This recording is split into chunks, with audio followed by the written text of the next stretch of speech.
Senhoras e senhores, sejam bem-vindos a mais um vídeo deste humilde canal, Guibeira aqui, e hoje eu gostaria de falar de um dos times mais decepcionantes que está ali num purgatório, a gente pode chamar assim, da NBA neste exato momento, comparado com aquilo que a gente estava prevendo no início da temporada, que é o Orlando Magic. Quando eu fiz um vídeo a respeito deles, sobre a troca que eles fizeram no Desmond Bane, muita gente falou, cara, o top 3 já está definido da Conferência Leste, vai ser Cavs, Knicks e Magic, e eu tava também crente que isso aconteceria, e hoje o top 3 é Detroit Pistons, Celtics e Knicks em terceiro. E segundo a lei de Phil Jackson, que você precisa ganhar 40 jogos antes de perder mais de 20, apenas o Detroit Pistons tem reais chances, a gente pode dizer assim, de ficar com a orelhuda quando acabar a temporada. Mas não é sobre isso que a gente vai falar no vídeo de hoje, é sobre um time que está simplesmente na 7ª posição, com um recorde muito próximo de ficar em 50%, com 31 vitórias e 27 derrotas, que é o Orlando Magic, e para mim é um dos times mais decepcionantes dessa temporada, sem sombra de dúvidas, porque os seus 4 principais jogadores estão performando abaixo do que você esperava. O time fez uma modificação à la New York Knicks com o nosso mano Michael Bridges para trazer o Desmond Bane, entregando 4 escolhas de draft, que agora, vendo como o time está performando, parece que foi um preço muito alto a ser pago para um cara que não é que ele está performando mal, mas não está performando aquilo que você esperava, e ainda mais quando seus 2 principais jogadores, que era para ser o centro da sua equipe, um não consegue ficar consistentemente saudável, enquanto o outro está vendo o seu preço de mercado afundar, porque ele só está performando muito abaixo do que as estatísticas puras de números apresentam. Então eu vou fazer um recapzinho sobre o Orlando Magic. Se você gostar do conteúdo até o final do vídeo, considere se inscrever, ativar o sininho e deixar o like, vai estar ajudando demais esse canal. Lembrando que agora os membros têm vídeos sem AD, sem propaganda. Então por apenas R$2 por mês, você ajuda o canal a se manter de pé. Tem vídeos todos os dias a respeito de NBA e não assiste o famoso ADzinho. Loja Trash Talk, link aqui na descrição, e sem mais enrolação, bora começar o vídeo. Eu acho que todo mundo tinha uma expectativa deveras grande para o time do Orlando Magic para essa temporada, por conta da temporada que eles fizeram ano passado. Fizeram uma boa temporada, foram aos playoffs, acabaram ficando pelo caminho, né, quando enfrentaram o Boston Celtics, que realmente estava com um time bem sólido. E a expectativa foi criada, porque de um lado, a gente viu nos playoffs da temporada passada, Jaylen Brown e Jason Tatum, enquanto do outro, a gente viu meio que o mesmo prototipo de time se formando com Franz Wagner e Paulo Banchero. Então, de um lado, um time que já se provou, já foi campeão, fez dar certo com 2, digamos assim, franchise players que exercem funções parecidas dentro de quadra, e do outro, um time que estava se moldando para isso e começou a causar um barulhinho ali com eles jogando muito bem. Então, infelizmente, como as coisas não são uma curva de crescimento retilínea, na qual começou, subir e vai para sempre, ao invés desse time melhorar, ele piorou, principalmente por conta desses 2 nomes. E no coletivo, após a off-season que eles fizeram aquela troca, fazendo o Desmond Bane vir por 4 escolhas de draft, todo mundo esperou que esse time seria nível para ir para as cabeças do leste, o que não está acontecendo. Primeiro vamos falar sobre o jogador da troca, então, que é o Desmond Bane. Tá saudável, jogou todos os 58 jogos, média de 20 pontos por partida, com 4 rebotes, com 4 assistências, 1 roubo de bola, arremessando 39% para 3, 48,6 de quadra e 91,4 de lance livre. Tudo bem, são estatísticas muito boas. Só que a partir do momento em que você olha que o Franz Wagner vai estar de fora dessa temporada por tempo indeterminado, vai ser reavaliado daqui a algumas semanas e jogou apenas 26 partidas, o seu segundo melhor pontuador em atividade, ele não pode arremessar 5,4 arremessos de 3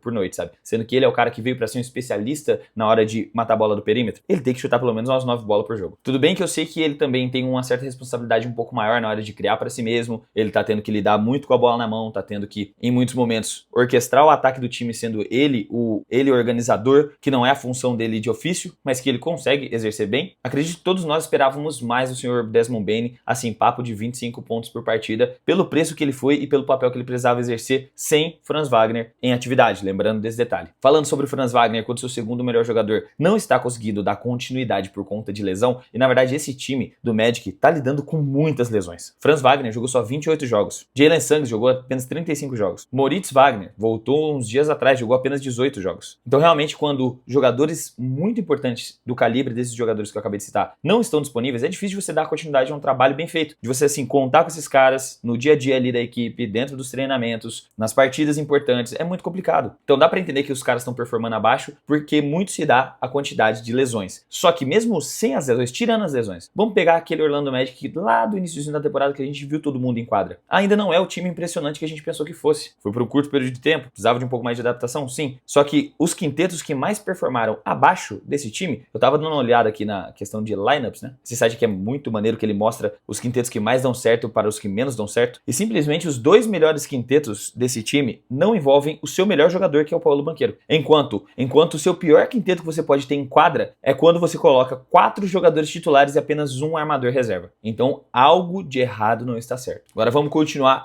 ao que eu estava falando sobre cada um dos jogadores. Falar sobre o Franz Wagner é complicado porque nem ele, quando estava saudável, ele estava performando aquilo que a gente esperava. Ele piorou da temporada passada para essa em pontos, piorou em assistências, manteve ali mais ou menos o mesmo número de rebotes, piorou em roubo de bola, tá chutando um pouco melhor para 3 pontos, melhorou também um pouco no aproveitamento de quadra e piorou de lance livre. Só que o grande ponto é que ainda assim o Franz Wagner não conseguiu ser um cara que se tornou um sólido arremessador, que a gente precisa que ele seja. O volume dele também ainda é baixo, é 4 arremessos por noite para ele ter quase 37%. E o maior problema que acabou assombrando ele é realmente a parte da saúde, que ele não tá conseguindo ficar em quadra. Do Desmond Bane já citamos, mas agora vamos para o elefante dentro da sala, que na minha opinião é o Paulo Banchero, que tá sendo o jogador mais decepcionante dessa temporada para mim. E por que eu digo isso? Porque na temporada passada ele fez uma temporada de 26 pontos, 7,5 rebotes, 4,8 assistências, com 32% para 3, 45% de quadra. Pura estatística a gente tá falando aqui, não são números ruins. Passando para essa temporada, ele piorou em tudo. Piorou em pontos, 21 pontos por partida. Melhorou em assistências, com 5 assistências por noite. Melhorou em rebotes, com 8,5 rebotes por noite. Piorou em 3 pontos, para 31%. Piorou em arremesso de quadra, muito pouco. Mas o grande ponto é que ele é um arremessador. Ele toma, não é uma quantidade tão absurda de arremessos por partida, são 16. Só que ele tá tentando muito arremesso que ele não converte. É aquilo que eu já tinha comentado em vídeos anteriores. O pior arremesso é aquele que você não faz. E o arremesso que o Paulo Banchero mais está tentando é o famoso pull-up. Aquele que você tá vindo driblando, você para e sobe para chutar. E ele é ruim fazendo isso. De uma lista de 60 jogadores que tiveram a mesma quantidade, estimada assim aproximadamente, de pull-ups que ele tentou nessa temporada, ele é o único cara que tem menos de 40% de aproveitamento. E ele não tem 40%, ele tem 31%. Nenhum dos outros que tentam pull-up no mesmo volume que ele tenta, converte em menos de 40%. Você tá entendendo que o cara tá tentando um arremesso que ele não converte? Isso é horrível. É tipo o Shaq ficar tentando fazer step back da meia distância que nem o Kobe fazia. Então, nesse exato momento, pela falta de sucesso do coletivo, sendo ele o principal jogador, já tá circulando muitos rumores de que ele possa, quem sabe, ser trocado. Eu acho que o Orlando Magic não está disposto ainda a abrir mão de um projeto de um franchise player em apenas 4 anos. Eles vão dar mais tempo de maturidade para esse time, mais experiência e tudo mais. Só que o rumor vem ganhando força porque o time não tá performando bem e um time que fez modificações para fazer algo significativo nessa temporada. Outra coisa que a gente precisa falar é que nenhum dos dois principais jogadores são respeitados na linha de 3 pontos. Nem o Paulo Banchero, nem o Franz Wagner quando estava saudável. Os defensores parecem ligar muito quando eles estão ali posicionados para chutar a bola. Quando eles vêm receber um corta-luz, os caras geralmente dão uma volta por trás do pivô, ao invés de brigar por cima do corta-luz para sair já em cima do cara e evitar aquele arremesso. Então eles não são respeitados no perímetro, enquanto os outros jogadores que compõem o seu elenco também não são ali lá eficientes arremessadores. Projeto KCP não deu certo, trocar o cara. Desmond Bane é um bom arremessador, mas tem que ter mais volume de quadra. E aí a gente vem pro quarto integrante dessa lista que também é um pouco decepcionante na minha opinião, que é o senhor Jalen Suggs. Primeiro pela questão de saúde. Temporada passada 35 jogos, essa temporada também 35 jogos, até o atual momento pelo menos. Nas duas primeiras temporadas dele, 48, 53 jogos também, um volume baixo para um cara de tão pouca idade e tão pouco cabelo também. E ele ainda teve esse contrato gigantesco que o Orlando Magic entregou no colo dele, sendo um dos 4 jogadores mais bem pagos desse elenco, por causa da temporada 23-24, que ele fez quase 13 pontos por partida, chutando 40% de 3 pontos, né? Espaçando a quadra muito bem e estando em 10º lugar na corrida de defensor do ano, no segundo time ideal de defesa. Só que desde lá pra cá, a gente não vê o cara em quadra direito. E ainda mais chutando tão mal quanto o Paulo Banchero quando se trata de arremessos para 3 pontos. Em um volume maior do que o do Desmond Bane, tá? Isso que é um pouco mais preocupante, ele chuta mais e converte menos. E aí quando você dá uma olhada no restante do elenco, cara, não tem muito o que falar do Wendell Carter. Pô, 11 pontos com 7,6 rebotes, quase uma parada e meia por noite, né? Parada assim, somando roubo de bola e toco. Um cara que tem um aproveitamento até que ok para um big para 3, ele só chuta 3 bolas por jogo e converte 32%. Não é o cara que você espera chutar muita bola mesmo, mas só que de vez em quando a bola dele cai. Goga Bitadze, pô, é aquele pivôzão clássico,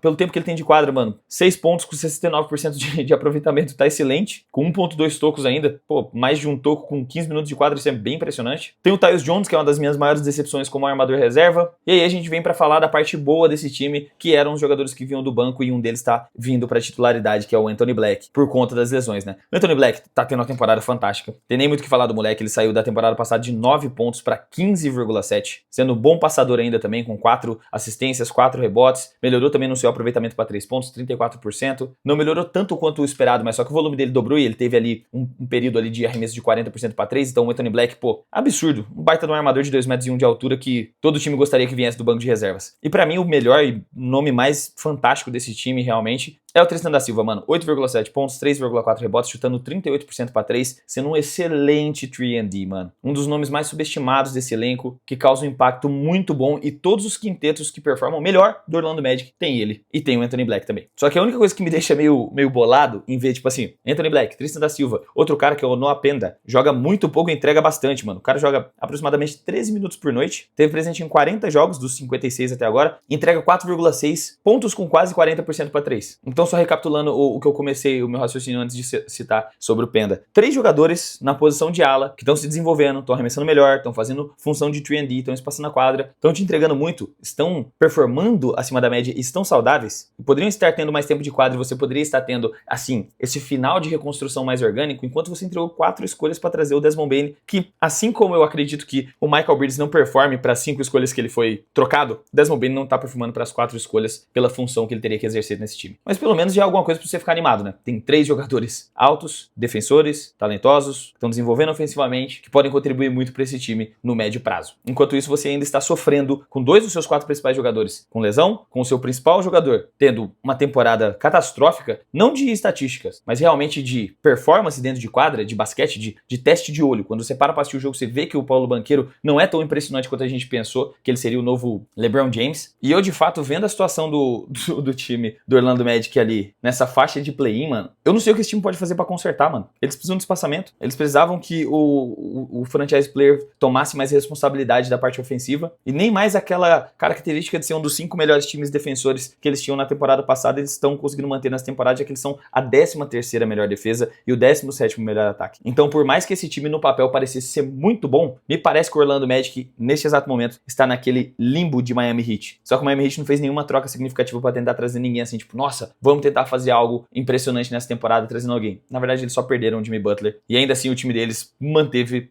os mesmos aproveitamentos, que nesse momento acho que eles são em 9º, em 8º, com a mesma quantidade de vitórias que o Orlando Magic, inclusive. Mas lembrando que essa aqui é apenas a minha opinião, quero saber o que você acha sobre o time do Magic. Se você também compartilha desse sentimento de que eles são o time, entre aspas, mais decepcionante pelo que a gente esperava no início, e o que você acha que o time pode fazer para consertar isso? Quem que eles deveriam trocar? Quem que eles poderiam se reforçar para poder fazer esse time dar certo, já que eles também não têm tanto espaço na folha salarial assim para assinar alguém na agência livre esse ano? É realmente uma posição complicada, não tem a escolha de draft deles também. Difícil, mano, difícil. O Orlando Magic tá num limbozinho assim, que eles vão ter que confiar no processo e tentar fazer com que o que já tá ali dentro resolva os problemas que eles têm. Basicamente o vídeo era esse, minha família. Se você ficou até aqui e gostou do conteúdo, não se esqueça de se inscrever, ativar o sininho e deixar o like. Se torne um membro e não assista mais ADs na hora de você consumir os vídeos aqui do canal. Compre na loja de Trash Talk, link na descrição. E eu vou indo nessa. Então um beijo no seu coração, até o próximo vídeo e falou!